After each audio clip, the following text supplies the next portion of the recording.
If you're a middle school or high school athlete or a parent of a middle school or high school athlete, this could be the most important video that you watch on performing at your highest level in your sport, in school, and in life. And what I'm going to show you here is there's 7 pillars of performance in order of importance. And the last one is how fast you are, how strong you are, how explosive you are. Now, I'm Coach Derek. I'm sitting here in the gym that I own. Okay, so before you write me off, I understand that physical performance is important.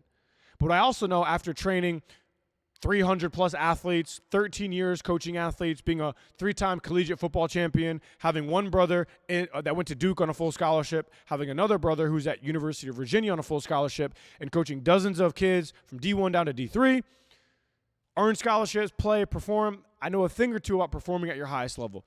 And what I also know and understand is that physical performance is just one piece, but it's not the whole piece of the pie in performing at your highest level. I'm going to go to some real research and studies real quick to show you some real data on why this is so important for you guys to perform at your highest level. The physical stuff is easy. It's the other stuff that's super hard. Okay, major depression among teens since 2010, 145% increase since 2010 for girls, for boys, 161% increase of major depression since 2010. Okay, across all social classes, across all races. Mental illness among college students since 2010, 134% increase for anxiety, 106% increase for depression since 2010. Anxiety prevalence by age between ages of 18 to 25, 139% increase since 2010. Now, what's anxiety? It's the perceived anticipation of future threat. So if you're an athlete and you're like, I have performance anxiety, I don't know why I hesitate, I don't know why I doubt, I don't know why I'm not confident, maybe in the home, maybe on the field, maybe in school, it's because you anticipate threat when it's not even really there. Okay, so anxiety. Super important topic, okay? Self-harm from young adolescent girls tripled from 2010 to 2020. For older girls, doubled. Rate of women over 24 actually went down, which is cool. But preteen and young teen girls hit the rate of self-harm much higher prevalence, okay? Emergency room visits for self-harm, 188% increase for girls since 2010, 48% increase for boys. Okay, suicide rates for boys, 91% increase since 2010. 167% increase since 2010 for girls. So the data and the studies, The Anxious Generation by Jonathan Haidt is where I get the reference. The research and the studies is, it's proven, okay?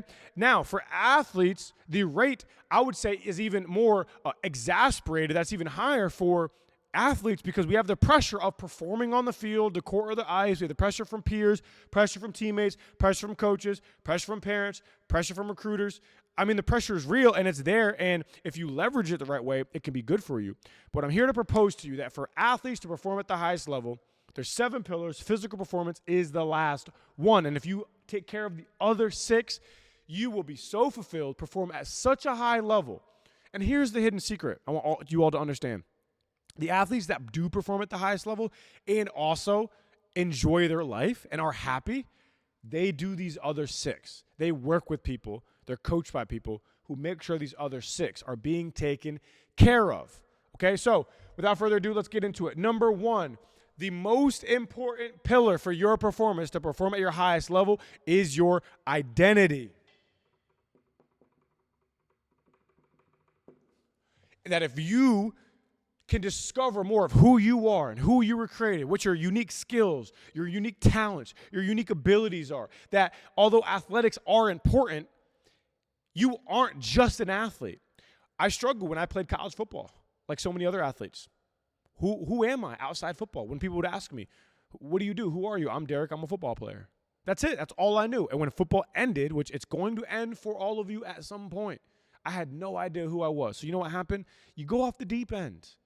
You start doing things. You start going places. You start taking jobs. You start getting friends that you wouldn't get otherwise. But you don't know who you are, so you're on a self-discovery journey at 22, 23, 24 years old. That can set you back decades in your journey for success after college. That if we can have teenagers start to discover what really makes them up, that really where do problems stem from, that really why do you perform the way you perform, and why do you play the sport that you play, and really who are you, that if they can leverage that, they'll have more purpose for what they do. They'll actually go further. They'll have more clarity. They'll make less costly mistakes that could have and should have been avoided. Not just mistakes that we make to grow, but just mistakes that we make out of just we don't know any other thing, right? That we can teach our kids to be more methodical and more intentional. That they don't just visit any school, because you can't visit every school in the country, but we can start to hyper-focus on what really are the right schools for us. What is the right fit? Should I go to college right now, or should I take a gap year? Or should I go to college for 4 years or not? Because you can get a job nowadays not going to college. You can get very good, very high-paying jobs, okay? Let's put that out there for you parents. You don't have to go to college for 4 years, and college isn't for every kid. Okay, this is someone who went to a school that was ranked top 15th in the country, Amherst College. You can look it up, 7% acceptance rate. So, yeah, I went to college for 4 years. I can say that. Be your best you. Who are you becoming? What is their story? That if you can lock in the identity of a kid, help them discover who they are. And I'm not talking that type of identity. I'm talking about faith-driven, okay, God-centered identity, how he created you to be. Within your own uniqueness and power, we can help to empower these kids, which is why they struggle so much on who they are, because they have no idea and no one is empowering them intentionally to discover who they are. So for you athletes, yes, athletics is so important, but you're so much greater and so much more. And if you can leverage that, you'll even perform better on the field, the court, the ice, and you'll feel better about yourself at the end of the day, okay? So that's the first pillar, is identity. Number 2, mindset. Everybody talks about mindset, but mindset comes after identity.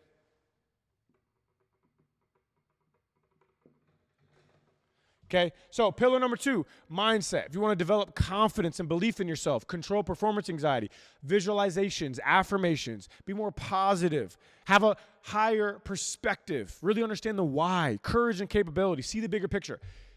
This all makes sense. It's very practical. If you want to perform at your highest level in your mindset, you have to have these things. You have to be able to think with clarity, understand the processes of life.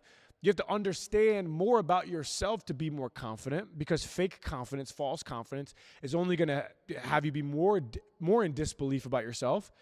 You have to truly be more confident in you, which is only going to come after of knowing actually who you are. Seeing the bigger picture, overcoming adversity is super important in your athletic journey. Number 3, personal development.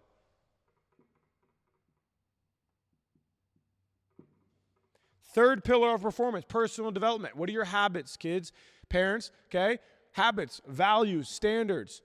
Helping these 14, 15, 16-year-old kids, 17, 18, actually fall in love with self-education, actually wanting to learn. Because here's the thing. Not all kids are going to want to read books that they're not interested in. I know 30-year-old adults who don't read books because they're not interested in those books. So why do we force kids to read these books that they're not interested in with no content or no context in the book that they don't care about? But give a kid something to read that they care about, they're going to read the thing front and back. There's tens and tens and tens of millions of books. You can't read them all. So we have to be more methodical, intentional about what books we're giving the kids to actually read so they can actually fall in love with self-guided education. Life skills. Why are we not teaching more of these 16, 17, 18-year-old kids sales, marketing, communication, entrepreneurship, real practical life skills so they can actually get a taste of what they like and they don't like before they go to spend 4 years and $300,000 at a college education, putting themselves in debt for the rest of their life, or you parents in debt for the rest of your life for something they're not even going to use. Let's be more methodical, intentional about personal development for kids. And they'll perform as athletes at their highest level because they'll be taking skills they're learning and empowerment they're learning onto the field, court, or ice. Number 4, nutrition, obviously.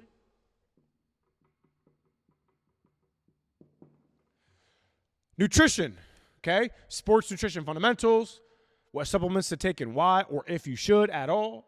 What to eat at a game, right before a game, game day nutrition, daily nutritional habits, so that way these kids are set up with nutrition habits for life, and debunking diet culture, meal prep. We should be empowering these kids, 15, 16, 17-year-old, with understanding nutrition at its core, so they build the nutritional habit for life. So that way when they get to be 25, 30 years old, pros or not, they're not fighting against bad habits that have been instilled into them their entire adolescence and young adulthood, and they've actually been empowered to build the habits. But they have to be empowered. These kids aren't stupid. They're not just immature. I wasn't. I was someone cooking breakfast, lunch, and dinner, 14, 15, 16 years old. I was someone who built habits for life. So, of course, now as an adult, I have those habits for life because they were instilled inside of me. That when a 35, 40-year-old sees me and is like, man, like, you look good. And you have kids? Like, wow. It's like, yeah, because it's me. It's become part of my identity. These are habits that have been instilled in me for life. But yeah, I wish that I've had a better habit with some personal development. Life would have probably gone a lot better in my early 20s. But you live and you learn. But it's stuff that I could have been taught as a teenager. Number 5, academic success.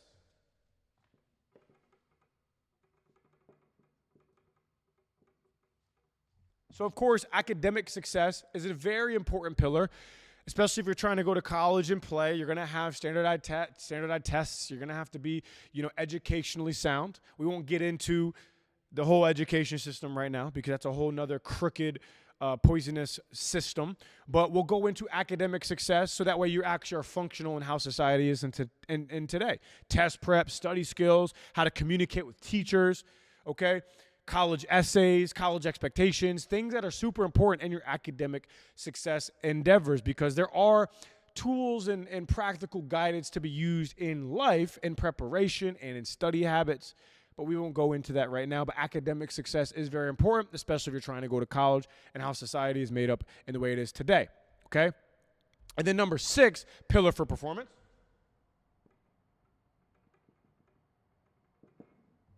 is recruiting. Is really understanding recruiting in the landscape today. I mind-boggled, and this was my reality back in the day too, was this really like we don't understand recruiting at its core. We don't really understand how recruiting for athletes works. Too many parents sign up for too many showcases. Kids are trying to put film on tape.